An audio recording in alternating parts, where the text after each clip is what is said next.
Yes. So are the homework problems in the 11th edition the same as in later editions? Or did you No, it's not. Actually, that's exactly what I said last time. The homework that I have assigned, I put on the board, is from 11th edition, which is not the same as the 10th or 9th and 8th. Okay. So if it is on the, if you don't have the book, you should copy those homework from 11th edition. Okay. Did you do that? No, I actually did the homework. That means you haven't started your homework yet? Yeah. That's not good. That's what I said. Already there were people in my office.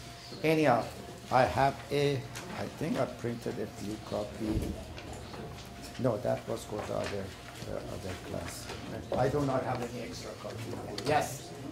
Sorry, you posted some homework that quiz 2. You posted a problem from quiz 2, and it's not in the first handout that you put on Blackboard. It was on page 9.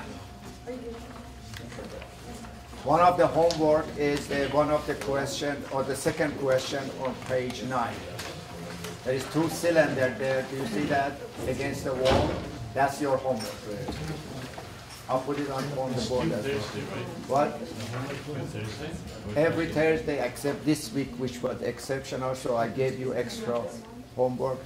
This week is exceptional. From next week, every Thursday your homework will be due, and every Thursday we are going to have a quiz. Everybody on that, and always this routine will be continued, that we don't have that question again and again. Yes? We do both questions, right? No, question number 2. I put it on the board. I don't know. You remember that? I think if you wrote it down. Question number 2 on page 9. That was one of your homework. Question number 1, actually I will do it today in class. Okay? Still I'm waiting for the real question. These are not real questions. Real question means about the concept that I explained last time, which was not much. Of course, most of them you already knew. But the most important part, at the end of the class, that's what we did. We said that, okay, if the R is the resultant of several forces, and those forces represented by F1, F2, F3, etc., you can put more forces if you want. And since the resultant generally is, this is summary of what we said last time, the resultant is equal to Rx I plus Ry. J has a unit of either pound or Newton or kilonewton, etc., etc. And then, since R must be equal to F1, F2, F3, you represent it with a polygon if you want. But we don't have to do it again, we did it last time. Or at the end result, when I add it together, Rx end up to be equal to what? Rx end up to be equal to summation of all the X component of all the forces. Everybody understands? That's the statement. We don't want to write it like that, so we simplify it in this format. Summation of the forces, all the forces in X direction. You don't have to put I and I here because these are all along the X axis, therefore all of them are parallel to each other, but it is a scalar equation, it's not no longer a vector equation. Is that correct or not? Yes? Okay. And what was Ry equal to? Ry was equal to summation of all the forces in the Y. Of course, this forces doesn't have to be F1, F2. It could be weight, it could be contact forces, or any other forces. Doesn't matter. This statement, this formula that you see there, that you should get familiar with, means summation of the forces in the X direction. As many forces that you have. Is that correct? Generally, that's the case because when you end up with your polygon of forces like this 1, 2, 3, 4, and then you end up with R. This is your R going from the first to the last, first head to the last, head and toe to head this way. So this is your R. Notice this R has Rx and R1. Then we came to this conclusion that some of you already discussed it during the office hours with me. What will happen if R suddenly become vertical. So obviously what happened there? Summation. Summation of all the x-axis must be equal to 0. That's the conclusion that you have. Or if r become horizontal. Now, to practice this, I have given you several examples. There is one example on this class exercise. Go to your handout. There is one example there, which is similar to one of the quizzes that I have asked in the past. Let's study that together. There are a few points there that will help you out with that. These are the, let's see, class exercise, which is before that. Yeah, page, let's go to page 6. Number 1 I already did. Let's look at number 3. Problem number 3 on the handout, which is, I'm going to put that problem on the board for you to see. So here is the x-axis given to you. There is the, and of course the y-axis. There is force here F1 given with the angle of alpha is being defined like that. Then there is a force on the y-axis. They call it F2. I'll put it in the vector form, then I'll give you the magnitude. The magnitude is in your handout. Then there is a force here, F3. But the slope of F3 is 5, 12, and 13. They put 13 there. And this angle, okay. And then they said the following. They gave you an x prime axis that passes through the center of coordinate, and they have given you that angle equal to 60 degrees. The question is the following, as you can see it in your handout. The magnitude of F2 is given equal to 200 Newton.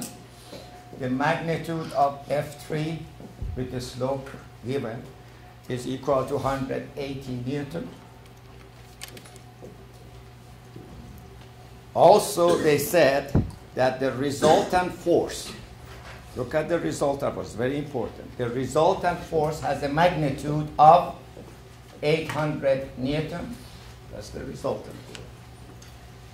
And it is along the x prime axis. So it's going like that. So in other words, this is, if I show that with color, so the resultant force is this force, R. Question. This is the data. Remember I said that. Always when you read, you want to do your homework, you should always read the question carefully. That's the first part that some people miss a little bit, they do not get all the information. Put all the data, all the information given in the problem in front of you, then define your goal. Now, what is our goal? Read the question. Our goal is to finding the magnitude of force F1. So, okay, so here the question. So the question you want to answer is F1 magnitude and its direction, which is calculating the alpha. So you want to answer these two questions. Here is the concept. Yes or no? Correct. How do we go about it?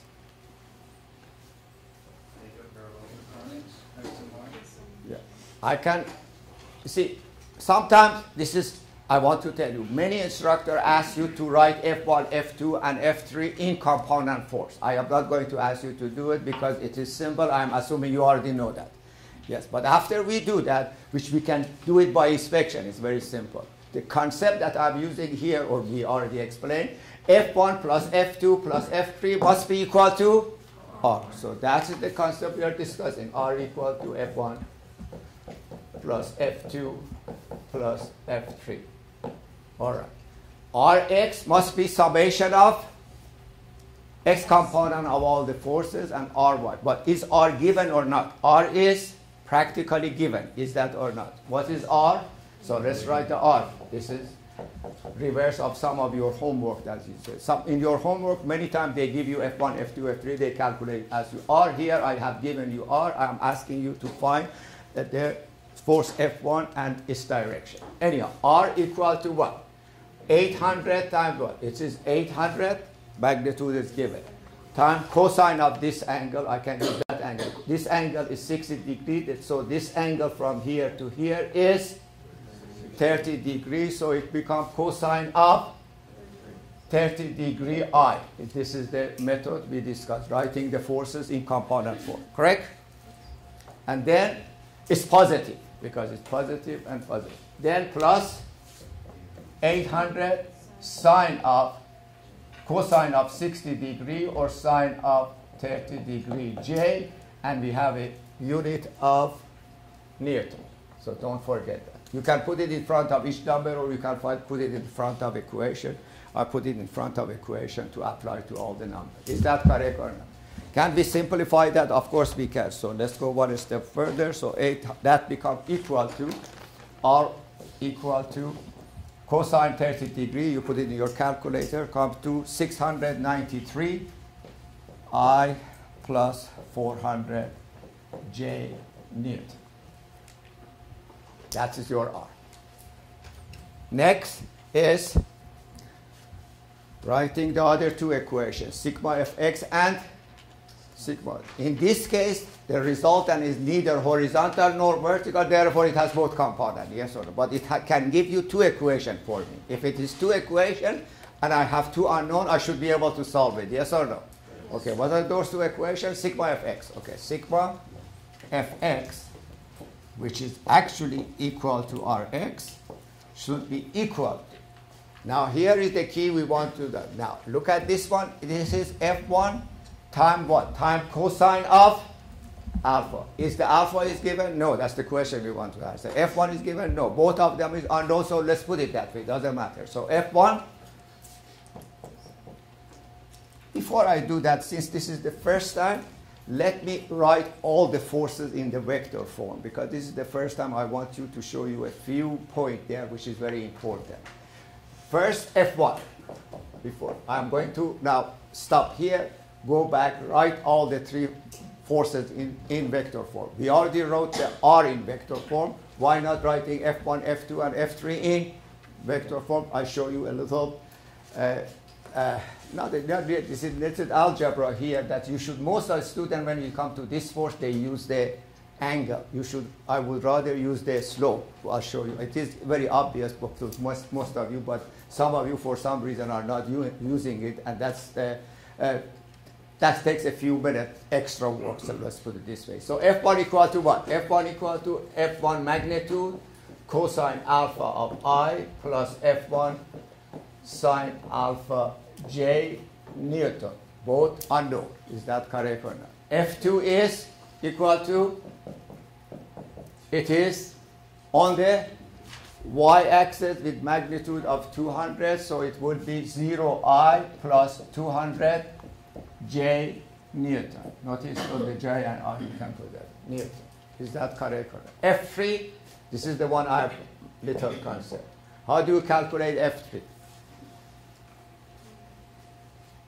Yes? 180 times the cosine is adjacent over hypotenuse. Correct. So Like what I did for F1. But are you calculating this angle or not? That's my question. Yes or no? Do you need to calculate that angle or not? That's the whole thing. Yeah, many people will do that. Many people said, okay, this is tangent of this angle equal to 5 over 12. So I saw a couple of people coming to my office. That's why I'm saying that.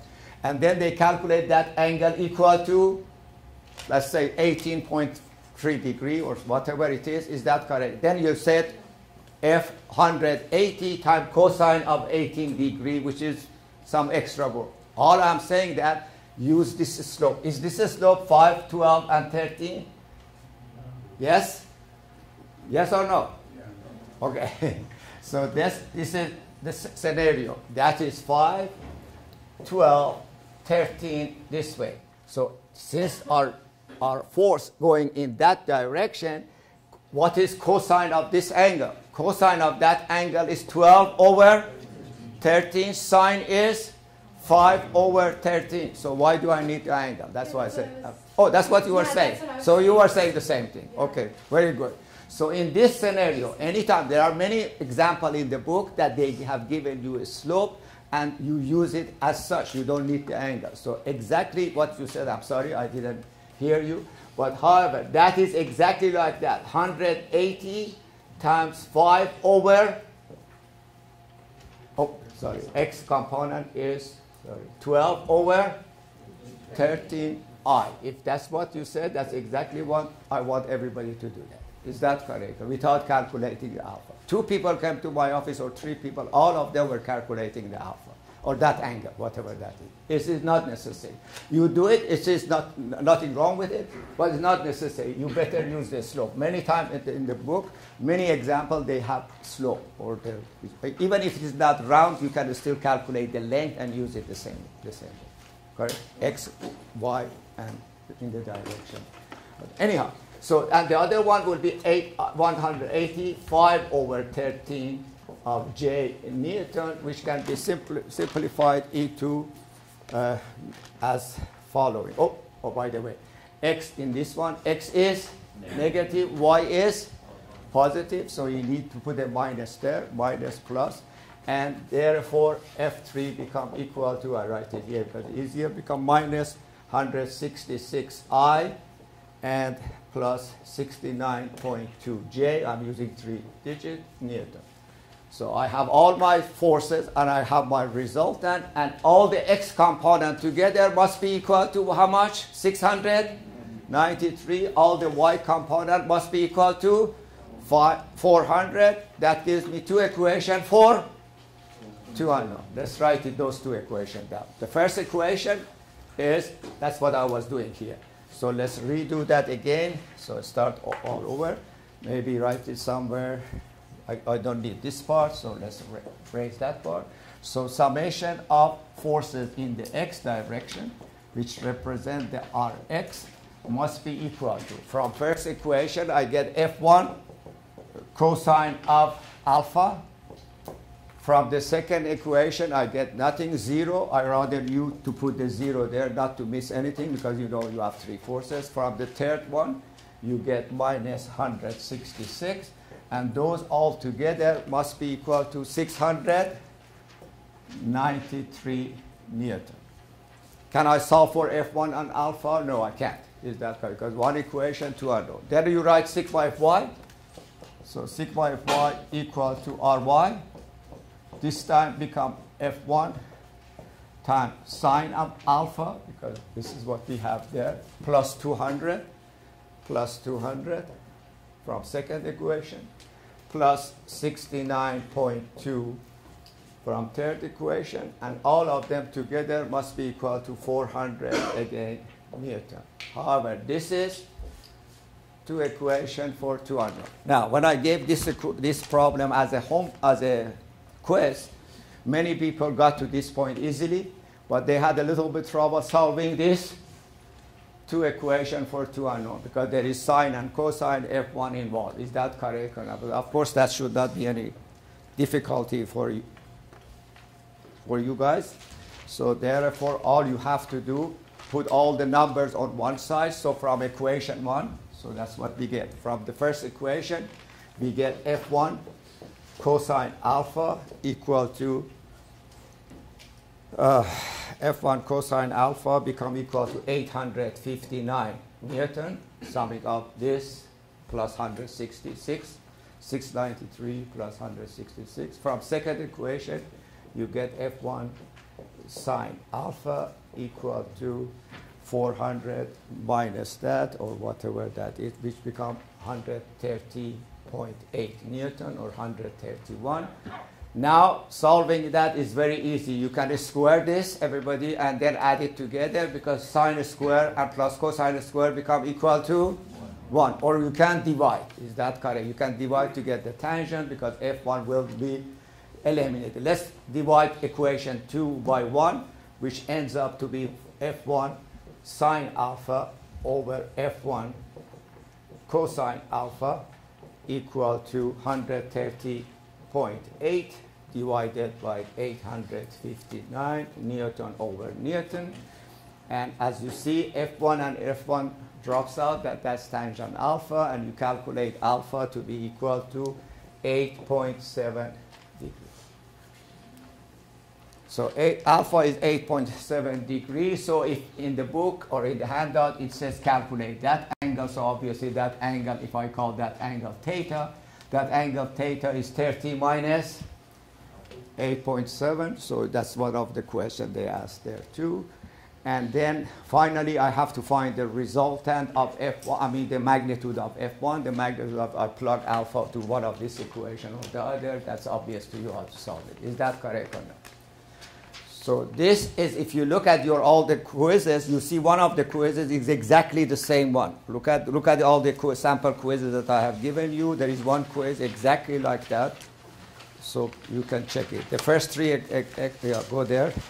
This one. Go to page 8. Actually, problem number, the second problem on that page. The first problem is the resultant is horizontal, like the boat. But instead of 2 force, we have 3 force. There should be no problem for you. The second problem exactly is like that, but I gave you a different location for R.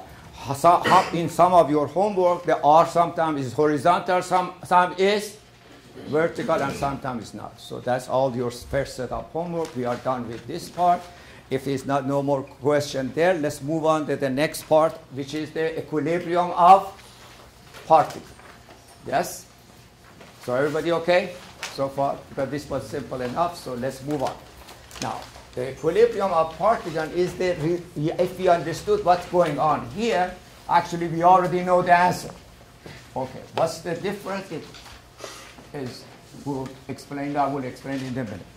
Now, first of all, particle versus rigid body. In this chapter, next chapter, or this chapter and next chapter, we are going to talk about particles, and later on in the book, we are going to talk about rigid body. What's the difference between the two? Any input from you guys? What is the particle versus the body? If you had in physics, you had always this before.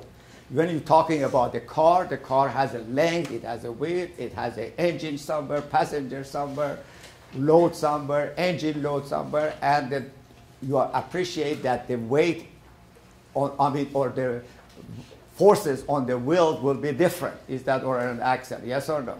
However, in physics, you assume the whole mass as a point, at the center of the point. That is when we are talking about the particle. In other words, in particle, we don't care about the dimension. We are assuming all the weight is at the center of gravity of that object, no dimension. When we go to chapter 4 or 5, then we are going to talk about equilibrium of body. That means we have to consider the length, the weight, how the distribution of load looks like. So in this chapter, we are talking about particle, not rigid body. For time being, that's out. Is that correct or not? But see the difference between the two. There is, when we get to the result, you will see that there is a big difference between the two scenarios. Now, here is a body now. Okay, that body will be under different load. One of the loads, obviously, will be the weight. Is that correct or not? This object may be connected to, you want to make a note of that. This is the next object.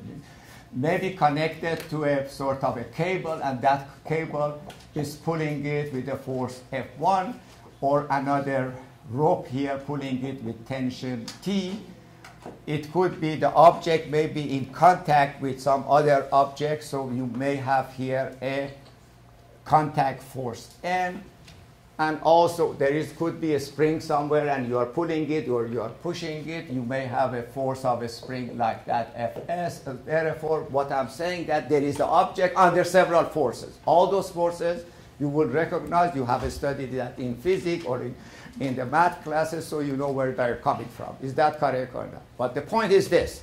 We are assuming that the system is in equilibrium. When it is in equilibrium, Newton's first law applies. That means the sum of the forces must be equal to 0. Therefore, if that is the scenario, and sum of the forces must be equal to 0 in a vector form, means the polygon of all these forces together, when as you start from point A, you would end up to point A. No resultant left. So therefore, in effect, if I'm saying that resultant of these forces is equal to F1 plus T plus Fs plus W, look at this is the vector polygon of the, and plus N, notice I need to make this all as a vector, plus N, and all of them equal to 0, but I should write it like that, 0I plus 0J, because all the forces have X component and Y component, correct or not?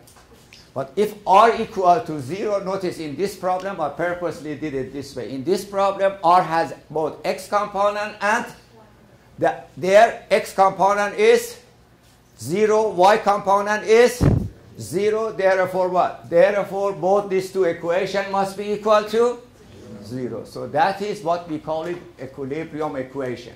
So the result of this analysis is this, and this is the one you are going to use from now on. So from now on, you are going to use sigma fx equal to 0 and sigma fy equal to 0. That's all you need. This we call it equation of equilibrium for a particle, if it is a 2D problem, of course. If it is the 3D problem, we have to change it. Yes? Okay. Two equations. So obviously, like this problem, I cannot have, if I have two equations, I cannot have more than two unknowns. Now, what are those two unknowns? This is the problem. When they give us a problem like that and we are investigating the equilibrium, some of these forces applied here are known, write down in your notes. Some of them are known, some of them are unknown. The goal is to find the unknown forces, yes or no? How? That's the question. To find out, this is something you haven't heard before. We are going to draw a free body diagram. Good. So you already know all of that. Yes? Have you seen free body diagram before? In physics? Very good. I'm impressed. Free body diagram. So what's free body diagram? How can you define that for me? Just an easy way to sum up all the forces, I guess. Easy way to draw it. Or picture it. More or less. Yes, correct. Yes. Putting all the forces acting on a particle on the Cartesian plane. Yes, partially correct.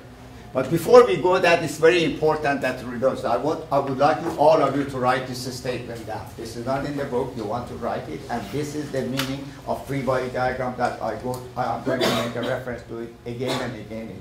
Free body diagram is part of a structure or the entire structure,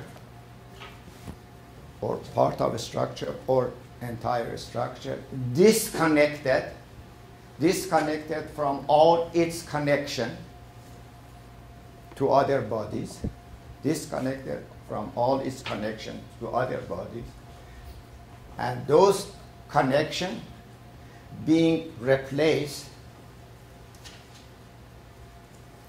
with appropriate forces,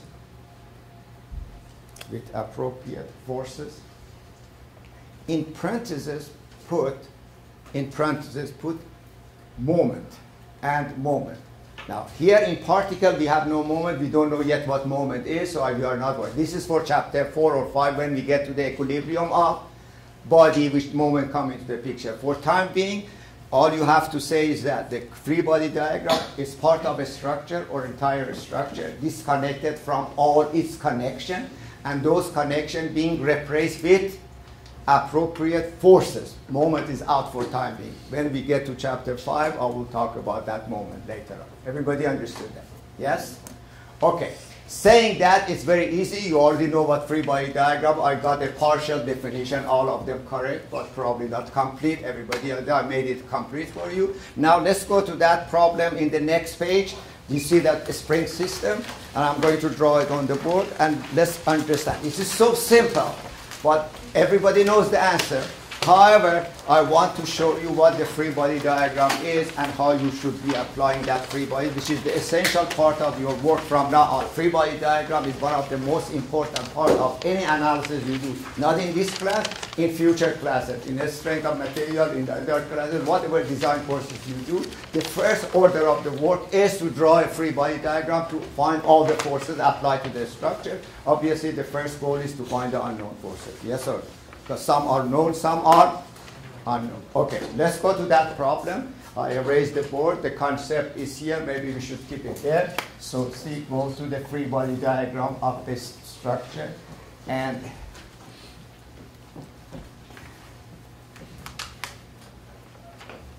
okay, let me be correct here. Draw it exactly like we have it set up for you. Okay, it's here. Here is the ceiling, okay, and there I have spring coming here, and here is another spring coming here, and the slope of those, this is equal to 30 degrees, this angle is equal to 60 degrees, there is a spring attached to here like this, there is the spring attached here like that, then there is another spring attached here. Then suddenly there is a box here. I call it box E. And then there is a spring here. And then I have here box F. And this point is called A, B, C, D, for example, as you have it in the picture in front of you. Okay. The weight of the box E is given equal to, I believe, 200 pounds. And the weight of box F is given equal to 100 pounds. These are the data. The picture is given. The system is in equilibrium, means this box is staying in this position as it is shown. Correct? And then the weight of each box is given. The question now, the goal. The question is finding the force in each spring. So let's number them in order not to make a mistake. Let's say this is spring 1, which is between D to E or F to E. And then spring 2, which is from here to there, from E to A. And let's call this one spring 3, which is between A to C. And spring 4, which is between A to B, etc. How many of spring do we have? 4. So how many unknown do we have? 4. Notice if I am doing free body diagram, I cannot have more than 2 unknown, and already I have. That means that in many occasions I have to do more than one free body diagram. This is, as I said, so simple problem. I just want for you to see the relevance between what you already know and this free body diagram business. What is the force in spring 1? Can you tell me? MSG. Yes? How much? 100, correct? Everybody agree? Because if I'm holding it from here, how much weight is down there? It is equal to 100. When I ask this question in class, actually many students will answer that immediately, 100. Is that correct? Did we use a free body diagram? Not, but you did it, but inspector. But this is what you did actually. This is the free body diagram of just what you just told me. The weight of this box, I'm separating. I'm separating this box from all its connection. That's what you wrote down. Is that correct or not? Separate the box from all its connection. It is only one connection spring. Is that correct or not? So here is the box. This is the spring. It's being cut. And I now have to replace that cut with the appropriate forces. Everybody knows the spring has a tension or compression, depending whether it's being pulled or pushed. In this case, it's being pulled, therefore there is a tension. Yes or no? So that is T1. So this connection that I cut here represents a tension in a spring 1. Let's put it this way in a vector form, which is vertical. Yes or no? And then, since there is the weight here going down, or you can put it at the center if you wish, weight, and that weight is only, both of them are in the y direction, so we don't have to write equation this and that. Is that correct or not? Yes? Obviously, if W is equal to 100, T1 must be equal to 100. You did it by inspection, that's perfect. Is that correct? But this is the free body diagram of box F. Good. So then in top of that, write it down. Free body diagram of box F. Okay. Then we come to box E. Now what should I do? Box E has one connection or two connections? Now I can have two choices here. One, according to what I just said, I'll use different color.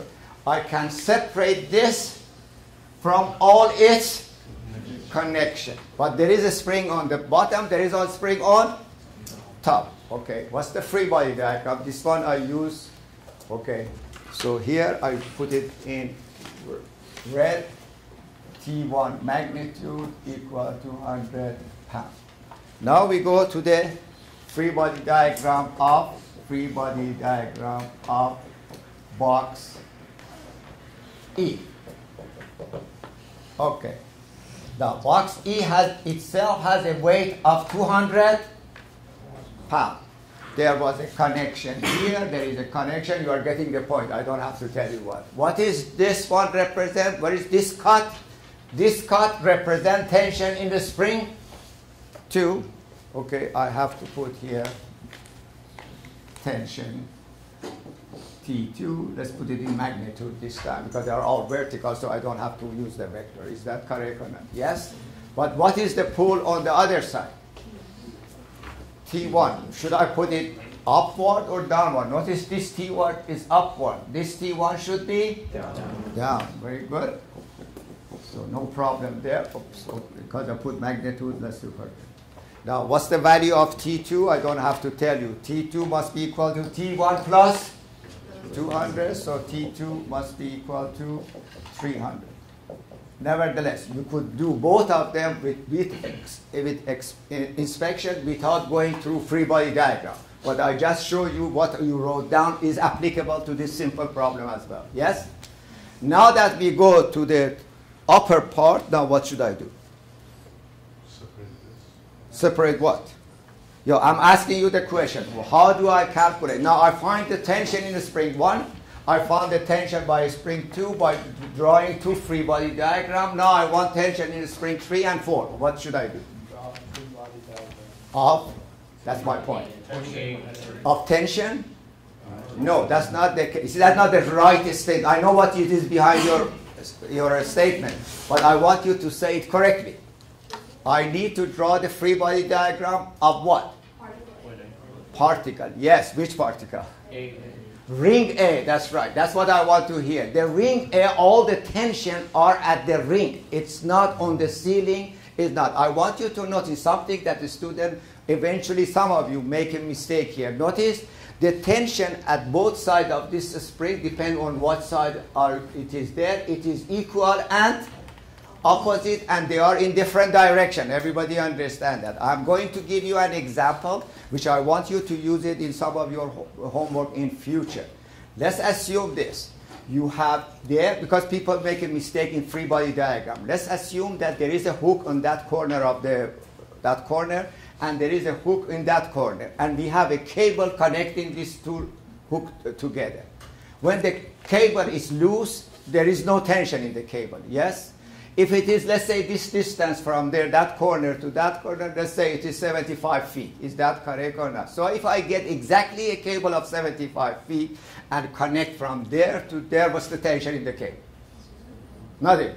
Yes or no? Until I put one of these, I buy one of these knuckle bolt, they call it. I put at the middle and I tighten the bolt. Is that correct? The cable is going to be stretched. First of all, I want you to understand the force is in the cable. Yes or no? The length of the cable has nothing to do to amount of force. As you notice, force could be 0, could be 10 pounds, could be 1,000 pounds. Everybody understand that? When we do, I'm going to draw that in this corner because this is an issue I have seen in the past that the student make a mistake, is this. When you draw, this is a cable, or could be a spring, could be a rope or anything. If I draw that between point A and B, please write it down in your note. And I say tension equal to 100 pounds, How do you show that tension in this cable?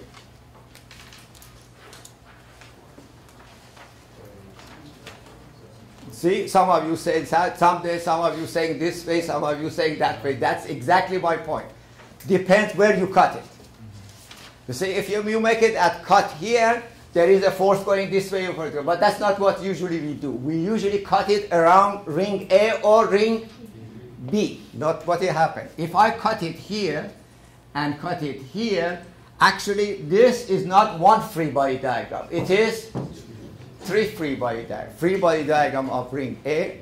The rest of the attachment I'm not showing. Don't get me wrong. There are other items there too. Yes? Free body diagram of ring B and free body diagram of the cable itself. Yes or no? Okay. The cable, you said it is in tension and everybody showing like that. Correct. So the tension means, let me use different color. The tension means this should be going that way and this should be going that way, each one with 100 pounds. Yes or no? That means this cable is stretching. Yes? What should I put at hook A? Yes, hook A. A force equal and opposite. You see. What should I put at hook B? A force equal and opposite.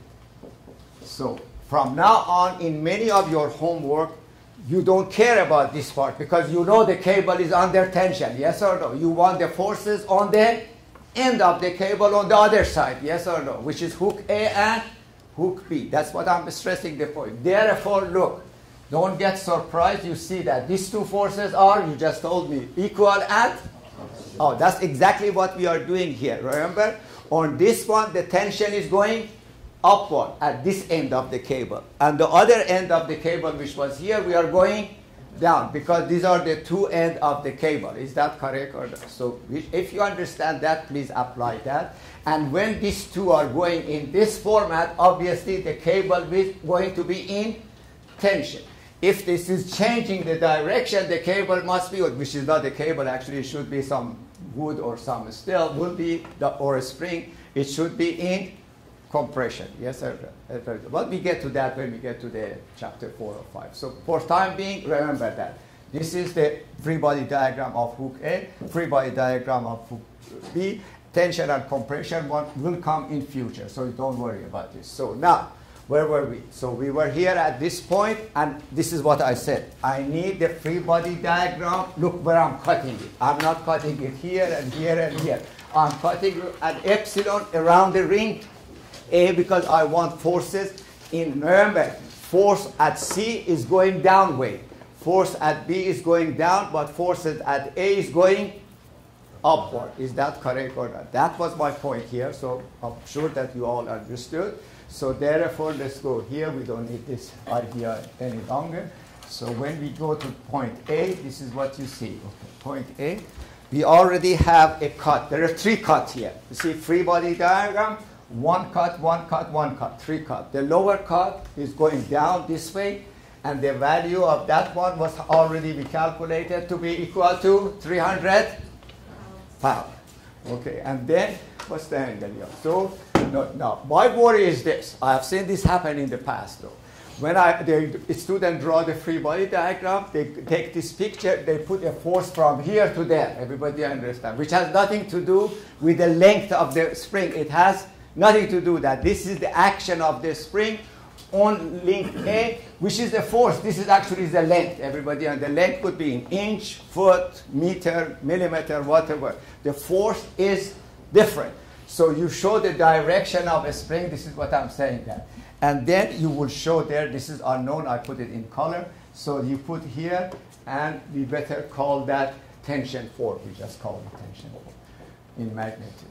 And the angle of that one is equal to, but this started at A, finishes at B. Is that correct? Not all the way AB. That's what I'm saying there. Is that correct or not? Because this is one side, the other side I do not care.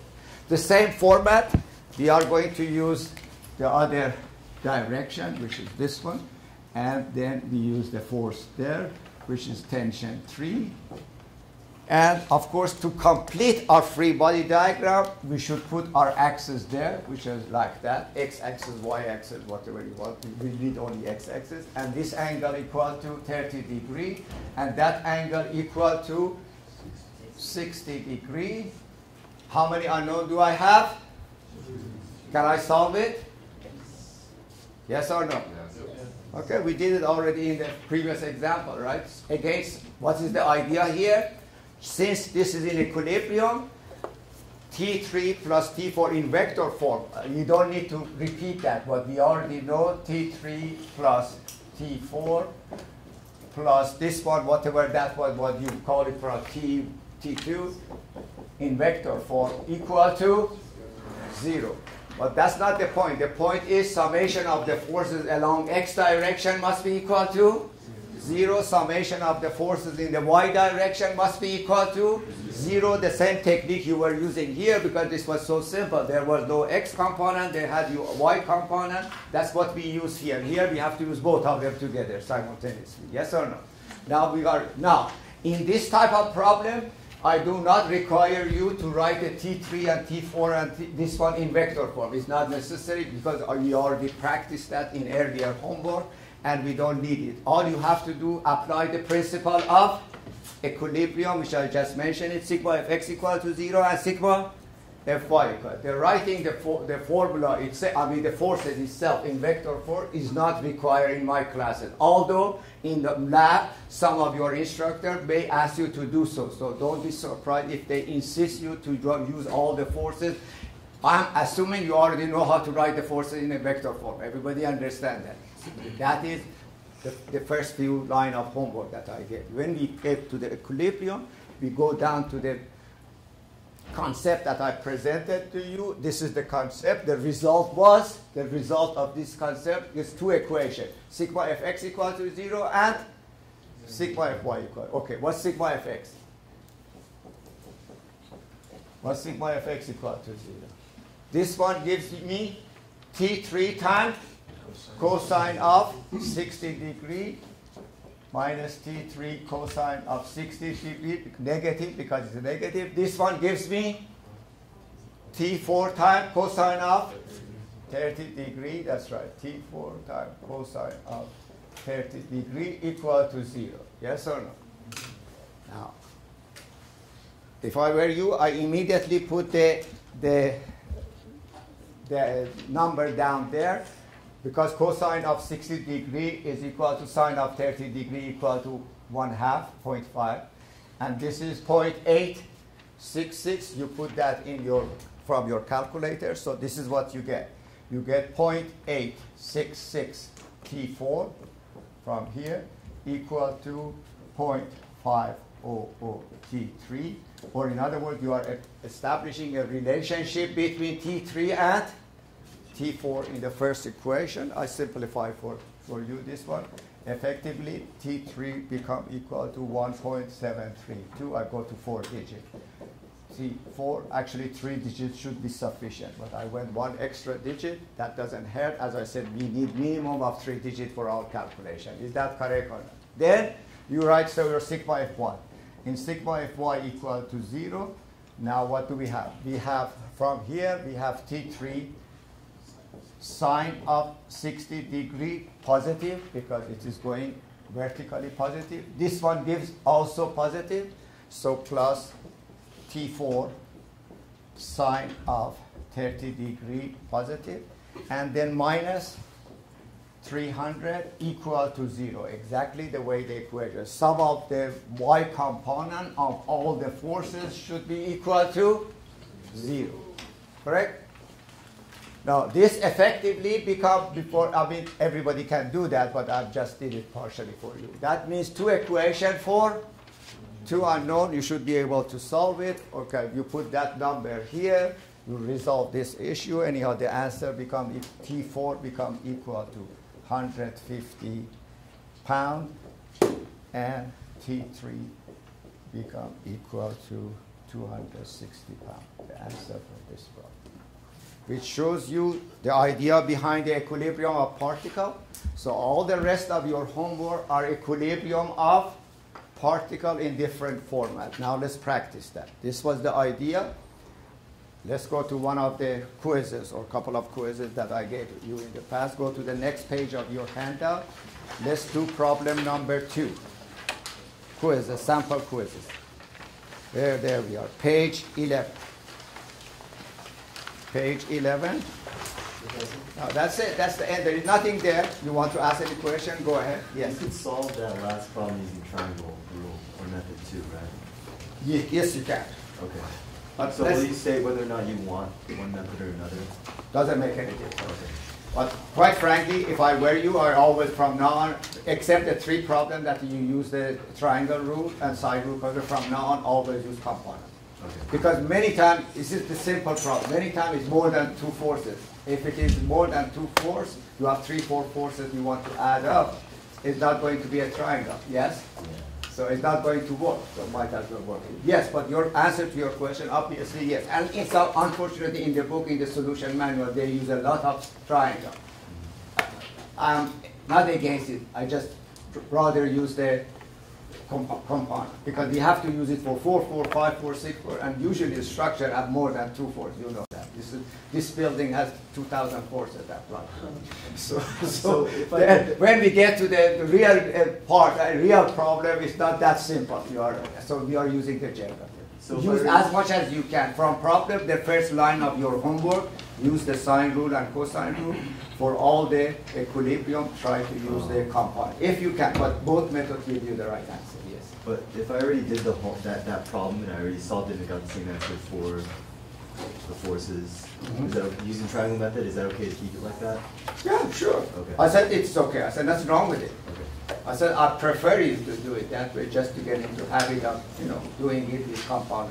Okay. Nothing wrong. Just leave it as it is. Okay. You have done it. It's fine. Actually, from now on, it's your choice still to do it either way. Yeah, but Don't get.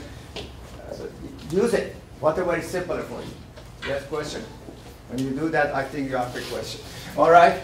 Any question? Let's now look at, while I'm erasing the board, you think about problem number 2 and 3. These are the 2 problems we want to do in the next 5-10 minutes until we go to something new. Tell me how you are going to handle this, where you want to draw the free body diagram. Start doing a couple of free body diagrams. First with problem number 2 on page 11. Okay, see what you have, what you don't have, and then proceed.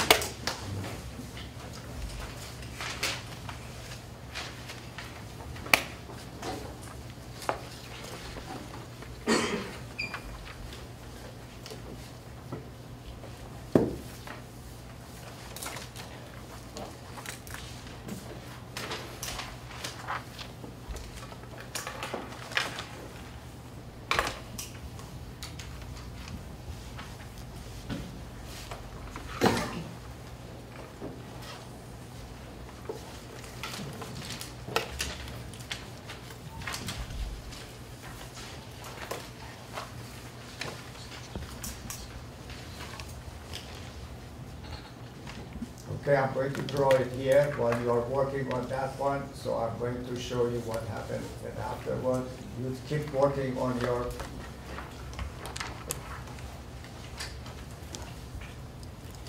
system. All right, that's a 30-degree.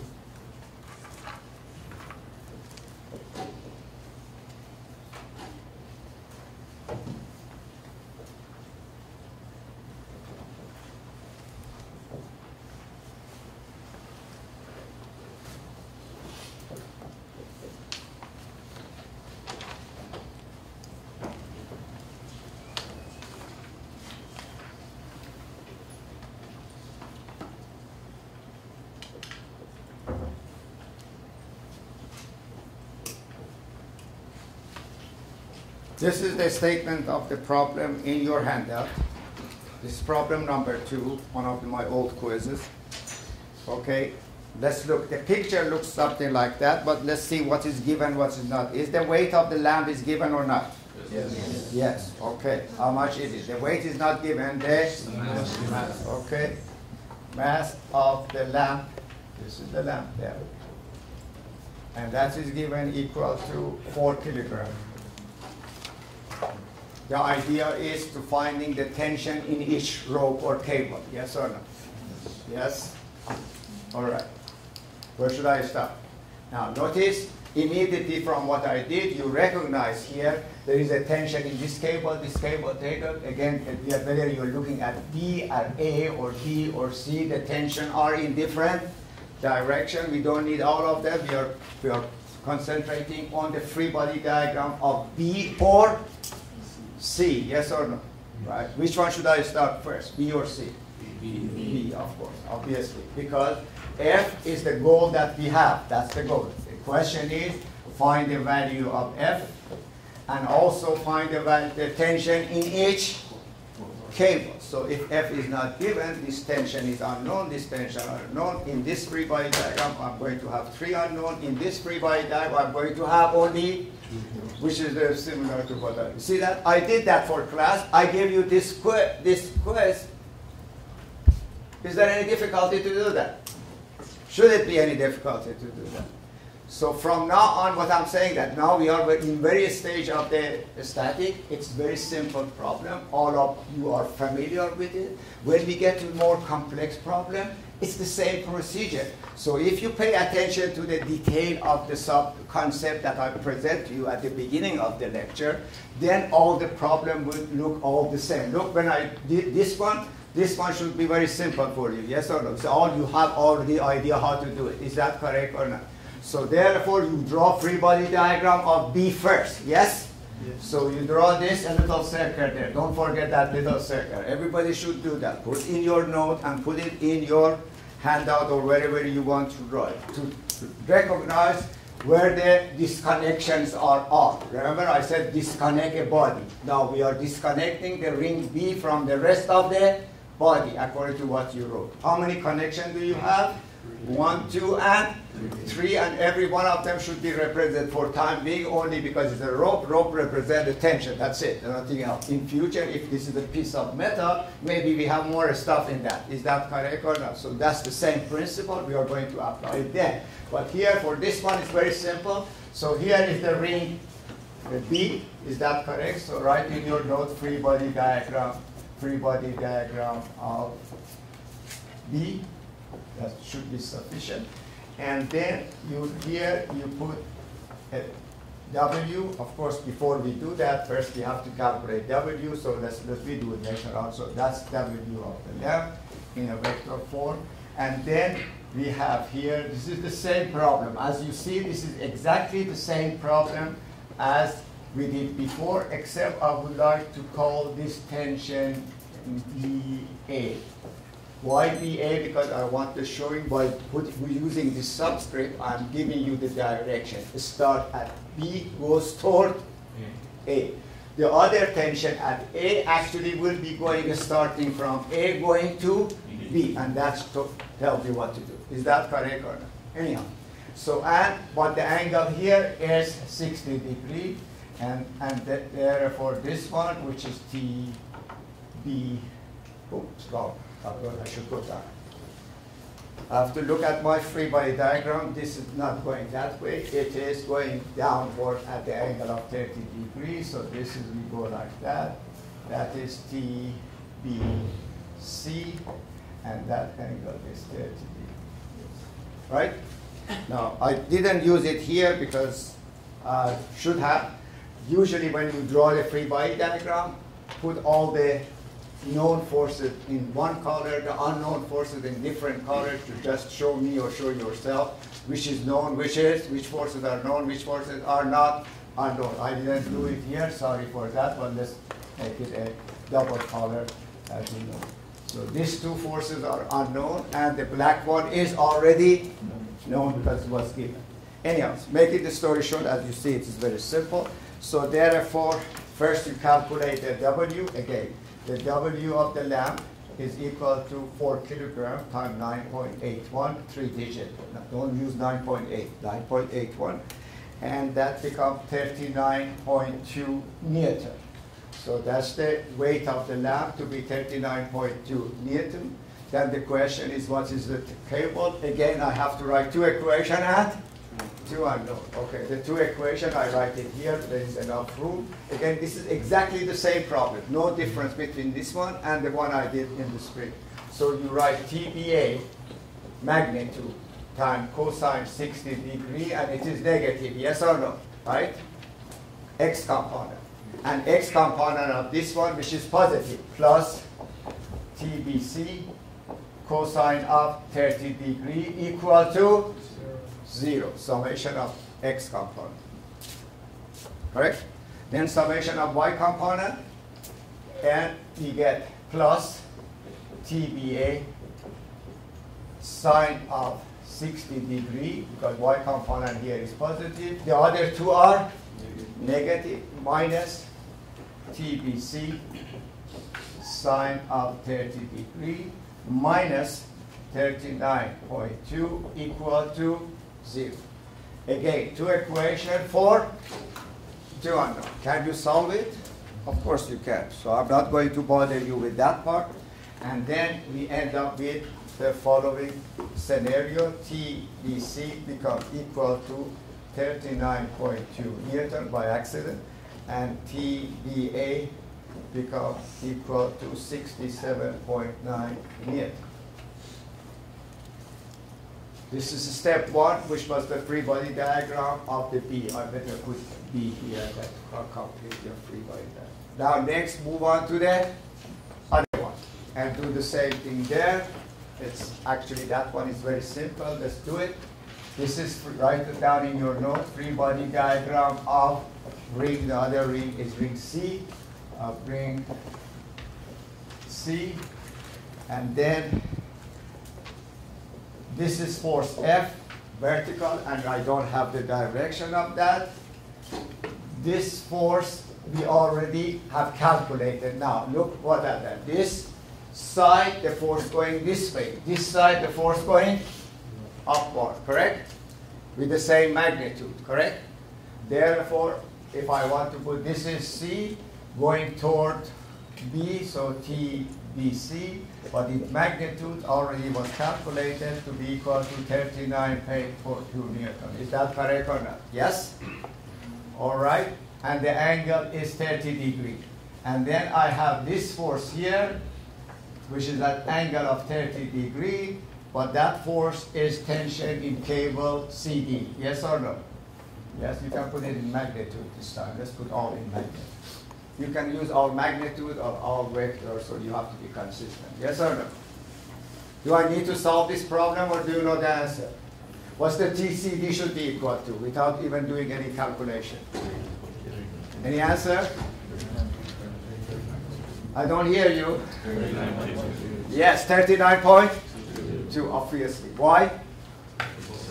Symmetrical, because if X component of that must be equal to X component of that, both of them are 30 degrees, must be then equal, yes or no? So I don't even to solve this. This is quiz. I'm using your ideas, not your time to try to calculate that. This is get this straight. In my quizzes, there is a concept, there is a calculation. Calculation, I try to put as much minimum effort, before point into that, and the maximum part of your quiz will be about the concept that you are using. Of course, these are very simple. You already have seen it in physics. It will repeat in a way. Is that correct or not? But when we get to the bulk of a static, the same principle will be applied. So please be careful that your procedure has to be correct. And even you make sometimes mathematical error, that doesn't bother me. It might be by grading a little bit difficult, but I give you the maximum grade. So if your procedure is correct, you make mathematical error, you get 80, 90, 95% of your grade, because you know how to solve the problem because of lack of time or 15-minute pressure. As I said before, you made a mistake here and there. That's not, for me, it's not that important. However, as an engineer, you should not make any mistake. You should not send a rover to some star and then forget to convert the inch to the millimeter. Remember this episode that they sent $100 million rover somewhere and they forgot one of the engineers? This is the rule. Always use the unit. In every problem when I do, I always use Newton. Unfortunately, many of you don't do that. And carry that into your homework. So each time that you are writing an equation, remember all the units, see whether that matches with what you are doing, and then you should be okay. Okay, the next question is problem number 3. How do you handle problem number 3? Quickly. Is that any difference? between problem number 2 or 3. Notice problem number 1 and 2 are exactly the same. Is that correct or not? One is lamp, the other one is sand or whatever hanging there from there. Yes or no? Problem number 3 is a little bit different. Sometimes I have given this in the past, but the student sometimes make a little bit of mistake there. They shouldn't, because you have seen also that one in physics classes. Okay, I'm going to do that on the middle board now. Okay? How do we start on that one? What do we have and what you don't have? Please write it down again. So you want to make a note of all of this material. All right, okay. First of all, it is an inclined surface there. And there is a pulley here. There is a rope going over the pulley. And there is a box here on the slope. The slope are assumed, the contact are assumed to be frictionless. They are in the contact, the boxes are in the contact with the inclined surfaces. And then this angle, this is not in the scale, is given 40 degrees. Apparently this is angle beta, which is not given. And then this is box 1. And this is box 2. M1 is given equal to 200 kilogram. M2 is given equal to 300 kilogram. They want you to find the angle beta and the tension in the rope. Where should we start, guys? Assuming all the contact with the inclined surface here is frictionless, the contact with the pulley, rope, and pulley is frictionless. When we get to chapter 8, we talk about the friction in detail. Actually, the whole chapter is about the friction. We are going to talk about it, include the friction in every problem. But for time being, assuming everything is frictionless, a smooth surface. Is that correct? It's not the fact. Is that correct or not? Yes? Yeah. How do we start? Where should I start? How do we? First, of course, let's calculate the weight. That is very simple. So weight of W1 in a format that we want to show is 200 times 9.81, or equal to 1,960 Newton. And weight of box 2, which is 300, you will do the same thing, 9.81, or equal to 2,943 Newton. All right. Which box should I start? Of course, this time you do not need to draw the free body diagram of the pulley, because from physics you know that if there is the rope, the tension is in the pulley.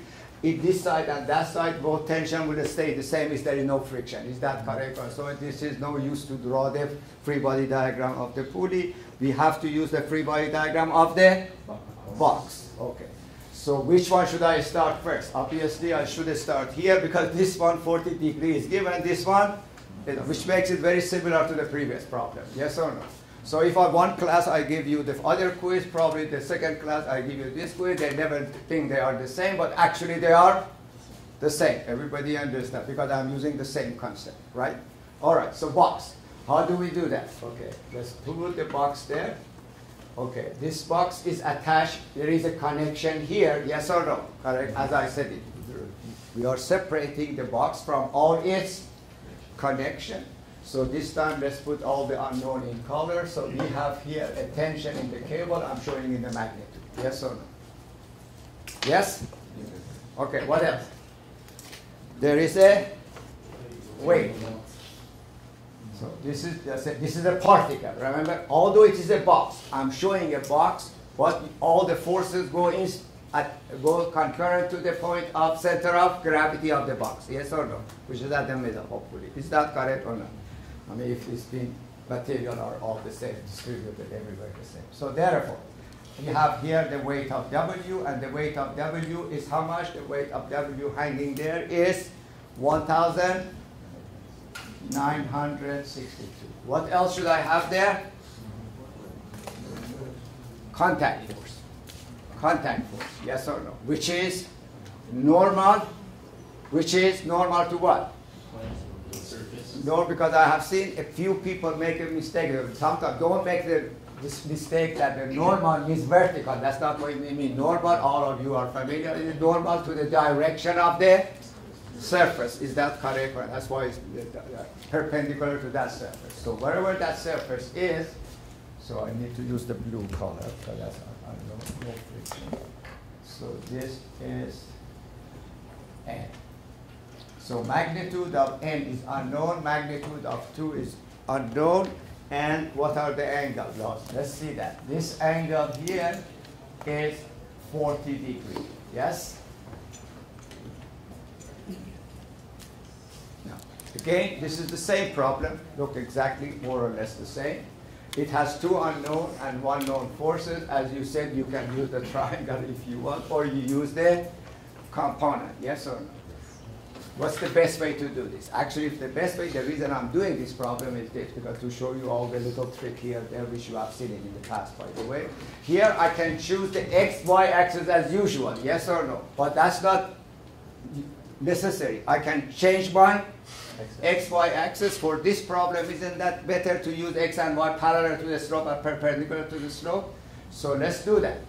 But I have seen people shifting this, which I don't like, because the weight should be always vertical. Is that correct or not? So change your pages a little bit by choosing this system of coordinates, x and y. Notice t is in the direction of the x, n is in the direction of y. The only force which is not in the direction of the two axes, it will be the w. Okay? Now, based on this system of coordinates, you write sigma fx equal to 0, sigma fx become equal to here. You have t going to the right, n does not have any, see this is the y there. And, oh, before I go that, what is this angle, guys? Because I need that angle, don't I? Yes? 40. Good. Everybody agree? I am happy if all of you say 40 and you know that. But the problem is in the quizzes, 1/3 of people that put that angle wrong. I don't know why. Everybody happy with that 40? How did you calculate that to get that point? I'll show you here because this is going to be repeated so many times in so many equations, although you said it correctly. But I just, for the benefit of the few, we didn't say anything, so I'm going to do that one more time, how we calculate that. This is usually typical of what you have to do in many problems. If this is alpha, obviously the angle of this line with the horizontal line is alpha. Alpha could be any number. Is that correct or not? Yes? You are looking for the angle of this one with the vertical, yes or no? But this line is perpendicular to the first line. This is line AB, and this is the line normal to AB. Is that correct or not? Yes? I asked you, what is this angle? Is that correct or not? That's what I did there. Is that correct? I asked you what that. Many of you immediately said 40. I love it. Is that correct or not? Everybody is happy with the answer. Now, how did we get there? Notice this is how you do it. If you extend this line to here, this is alpha, so this angle becomes how much? That angle, because this is 90 degrees, that's the total. If in this triangle, ACD, this is 90 degrees because these two lines are perpendicular to each other. Yes or no? So if this is alpha, this angle is how much? 90 minus alpha. Then you go to this little triangle. If this is 90 minus alpha, this must be alpha. That's why you immediately come up to that answer, because you already have done it once or twice. Is that correct or not? It's not a mystery. It's just by doing it a couple of times, you do that. So everybody should be practicing this, because I tell you that in many, many homework in future, we are going to immediately use that. I don't want any mistake. Everybody should have the right answer. It's very simple. You do it. Is that correct or not? Yes? So actually, there's another way of looking at it. If this has an angle with the angle of this line AB with the horizontal is alpha, this line cannot have the same angle with the horizontal line. It must be with the vertical. Yes or no? Yes? Two lines perpendicular to each other cannot have the same angle with the horizontal. Yes or no? One is alpha, the other one is 90 minus alpha. Is that correct or not? So therefore, that's your answer. Absolutely. Very good. So sigma fx equals to what? T, And then n doesn't contribute anything, minus because the y component is, x component going negatively that way. So minus 1962 times sine of 40 degrees, because this is cosine, the other one is sine. So we are sine of equal to 0, sorry for that. So immediately you calculate t become equal to 1261 Newton. And if you want the n, you are running out of time, so I don't know what you want to write n, you write there sigma Fy equal to 0. Is that correct? So my point is finished here because I wanted to show you that, I wanted to show you that, but let me put the answer here for you. And n, this n become equal to, by writing sigma Fy, which is this and that, this does not contribute, so n become equal to 1503 Newton. Now after you finish this box, obviously you go to the other box, yes or no? Yes? And in the other box, let me draw the free body diagram, but then it is, I don't have time to finish it, but it is actually, it's very simple. You can do it at home because we want to move on to the other subject. So on the other box, so you write the box there again like this, and then you draw the weight, which was given 2,943. That's the weight of the box 2. So you put it there. And then you have a tension here. The tension in the cable also was given because tension we calculated to be 1,261. So 1,261. And then there is a normal force. Notice what will happen here. There is a, because these are all going to intersect with each other. There is a normal force here. And that angle, of course, is equal to beta. I'll just show you there. Is that correct or not? Yes? So how many unknown do you have here in this scenario? This is known, this is known. Your unknown is n and beta, which is, I did it already for you in the other problem. Yes or no? You write the equation in terms of n and beta, you divide by itself or square it. Right? Okay, we are done for this part. Next time we are going to talk about the pulley.